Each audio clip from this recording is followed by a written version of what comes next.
안녕하세요. 스타트TV의 김정환입니다. 불경기임에도 불구하고 회사를 이끌어 가시느라 정말 최선을 다하고 계신 대표님들과 또 대표님을 돕는 임직원 여러분께 진심으로 응원의 인사를 보냅니다. 작년 이맘때쯤이었을 겁니다. 대표님의 배우자가 대표님한테 가지고 있었던 주식을 증여했고 대표님은 그 주식을 회사에 양도하여 또 소각을 했고 이런 일련의 과정들에 대해서 배우자에게 과세당국이 의제 배당으로 종합소득세를 추징한 사건이 있었습니다. 이에 그 배우자께서 불복해서 행정소송을 진행을 했고요. 작년 4월 26일에 그 1심 재판에서 과세당국이 패소했습니다. 또 이 재판에 대해서 과세당국이 불복하여 항소를 했고요. 금년 4월 5일에 2심 재판 결과가 나왔습니다. 작년에 그 1심 재판에 대해서 제가 속보로 영상을 제작해서 알려드렸는데 작년에 올린 영상은 여기를 클릭하셔서 보시면 나오니까 참고하시기 바라겠습니다. 먼저 재판과 관련된 사실관계에 대해서 다시 한번 복기해 드리겠습니다. 사모님이 갖고 있던 주식을 대표님한테 증여했고 대표님은 그 주식을 회사에 양도했습니다. 그럼 회사에서는 대표님한테 그 양도대금을 드려야죠. 그래서 대표님은 그 양도대금으로 가지급금을 상환 처리하고 회사는 그 주식을 소각해서 미처분 이익잉여금을 줄이는 이러한 과정들을 진행을 했는데 과세관청은 이것을 일종의 가장행위로 본 것입니다. 그래서 그 사모님한테 양도 차익에 대해서 의제 배당으로 보고 종합소득세 과세를 한 것입니다. 이에 대해서 사모님께서 과세관청을 상대로 소송을 걸었고 1심 판결에서 사모님, 즉 원고가 피고인 과세관청에 대해서 승소를 했던 것입니다. 개인과 과세관청과의 소송과 관련한 쟁점은 무엇인가 이걸 한번 살펴보도록 하겠습니다. 과세관청이 그 법인 대표님의 사모님한테 종합소득세를 부과했는데요. 국세기본법이라는 법이 있는데 거기 14조 3항에 보면 실질과세 원칙이라는 것이 있습니다. 과세관청은 실질과세 원칙에 따라 과세를 할 수 있다라는 법 조항을 적용한 것입니다. 여러분, 제가 오늘은 일부러 쉽게 말씀을 드립니다. 그래야 이해하시기가 쉬울 것 같아요. 원고인 사모님의 입장을 좀 보겠습니다. 사모님은 내가 가지고 있는 주식을 세무사로부터 평가를 받아가지고 그 금액대로 증여를 했어요. 그리고 우리 남편은 그 주식을 회사에다가 팔았어요. 그래서 회사가 남편한테 돈을 줘야 되는데 남편이 가지급금이 있기 때문에 처리를 한 거예요. 주식을 남편한테 줬지만 돈을 받은 게 없어요. 그런데 세무서에서는 돈을 받은 거나 마찬가지라고 세금을 추징을 한 거예요. 이게 너무 억울해서 소송을 걸은 겁니다. 과세관청은 부인이 자기의 주식을 회사에 양도해서 양도소득세와 의제배당소득세를 내야 하는데 그것을 내지 않으려고 남편한테 주식을 증여하고 남편은 그 주식을 법인에 양도해서 소각했고 그래서 의제배당소득세를 내지 않았으므로 가장행위다라고 주장을 하고 있는 것입니다. 그런데 법원의 판단은 이것입니다. 납세 의무자는 경제활동을 할 때 동일한 경제적 목적을 달성하기 위해 여러 가지 법률 관계 중 하나를 선택할 수 있고 과세관청으로서는 특별한 사정이 없는 한 당사자들이 선택한 법률 관계를 존중해야 하며 여러 단계 거래를 거친 후의 결과에는 손실 등의 위험 부담에 대한 보상과 외부적인 요인이나 행위 등이 개입되어 있을 수 있으므로 그 여러 단계 거래를 거친 후의 결과만을 가지고 그 실질이 하나의 행위 또는 거래라고 쉽게 단정하여 과세 대상으로 삼아서는 아니 된다. 개인은 절세를 위한 행위를 할 수 있고 그 순서가 다르다고 해서 문제를 삼고 과세를 해서는 안 된다. 그러면서 재판부는 또 뭐라고 했냐 하면 반드시 원고가 먼저 회사의 주식을 양도하고 그 대금을 남편에게 증여하여야 하는 것만이 합리적인 것이고 주식을 증여하여 남편으로 하여금 회사의 주식을 양도하고 대금을 받도록 하는 것은 비합리적이라고 단정할 근거는 없다. 오히려 그중 보다 조세 부담이 적은 거래 방식을 선택하여 동일한 경제적 효과를 거두고자 하는 것은 납세 의무자의 합리적 이유가 있는 통상적인 행태에 부합한다. 라고 말해서 절세를 위한 납세 의무자의 방법의 선택을 존중하고 있습니다.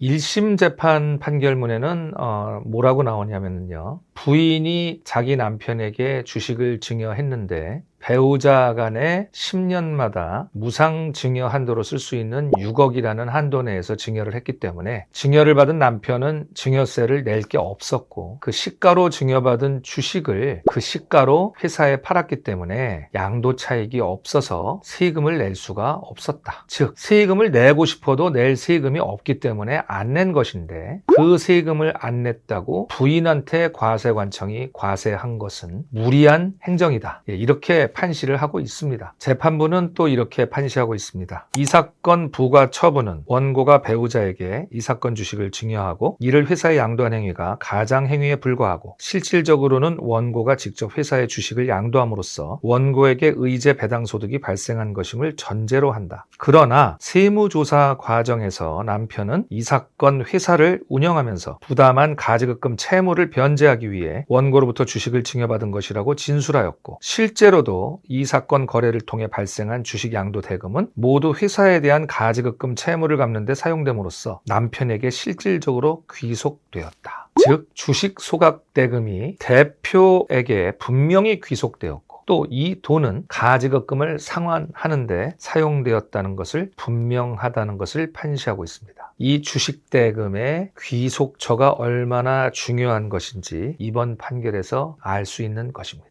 이번 고등법원 판결문에는 법인 대표님의 입장에서 부부 무상증여 한도에 대한 얘기가 나옵니다. 제가 읽어드릴게요. 이 사건 증여로 남편의 배우자 증여재산 공제한도 6억 원은 모두 소진되었다. 남편은 향후 10년간 원고로부터 증여받을 경우 그에 대한 증여세를 면할 수 없다. 원고와 남편이 이러한 손실을 감수하면서도 이 사건 거래 방식을 택하였다는 점에서도 이 사건 거래가 단지 실질과 괴리되는 형식이나 외관에 불과한 것이라고 섣불리 단정할 수는 없다. 이렇게 말하고 있습니다. 즉 부부간에 6억이라는 무상증여 한도도 주목을 하고 있는 것입니다. 결론적으로 이번 2심 판결도 결국 과세관청이 국세기본법 14조를 조금 무리하게 적용한 것에 대해서 경종을 울린 것이 아닌가 저는 이렇게 생각을 합니다. 이 판결은 배우자에게 주식을 증여해서 그것을 법인에 양도하고 소각하여 가지급금을 해결함으로써 법인의 재무 건전성을 높인 행위에 대해서 법원이 현명한 판단을 다시 한번 했다라고 저는 생각을 합니다. 그러나 이 판결 내용을 제대로 보지 않고 여러 단계를 거쳐서 주식 거래를 통해서 뭔가를 해보겠다고 하시는 생각은 금물이라는 점을 말씀드리고 싶습니다. 이 판결은 2심 판결입니다. 과세관청이 다시 3심 청구를 할 것 같습니다. 그래서 결국은 대법원에서 최종 판결이 나야 확정되는 사안이기 때문에 섣부른 판단은 자제하시는 게 좋다고 생각합니다. 그러나 이번 법원의 판결은 상법상의 적법한 절차를 거쳐서 진행한 배우자 증여 후 주식 소각에 대한 행위를 과세관청이 의심한 것처럼 단순히 세금을 덜 내거나 탈세하기 위한 가장 행위가 아니란 것에 손을 들어준 것이 저는 굉장히 의의가 있다고 봅니다. 그리고 적법한 절차와 진행 그리고 발생한 소득의 분명한 귀속 즉 최후의 귀속처가 분명하다는 점 이런 것들이 명확했기에 원고가 승소할 수 있지 않았나 그렇게 생각합니다. 그리고 제 개인적인 입장에서 이번 판결에 가장 큰 의미를 둔다라면 납세 의무자들 즉 국민들이 절세를 하기 위해서 지혜로운 방법을 동원해서 실행하는 것 즉 재산권이나 이러한 것들을 보장하기 위한 개인의 자유를 존중해준 아주 의미 있는 판결이 아닌가 생각합니다. 그래서 이 판결의 결론을 말씀드리면 수원고등법원은 과세당국이 부인에게 부과한 소득세 추징금액 4억 2천여만 원에 대해서 부과를 취소하라고 판결했고요. 항소는 이유 없다고 기각하였습니다. 판결문에는 이번 사건의 해당 법인은 주식 소각을 통해서 가지급금을 해결했다고 나오고 있습니다. 판결문에 나오진 않지만 주식을 소각한 만큼 미처분 이익잉여금도 줄어들었다는 것입니다. 그 금액만큼 그 법인의 비상장 주식 가치가 줄어들게 됩니다. 그래서 주식 소각을 통한 가지급금 처리, 잉여금 감소, 주가 하락 이러한 일석삼조의 효과를 누리게 된 것입니다. 이 부분에 대해서도 유념해 주시면 감사하겠습니다.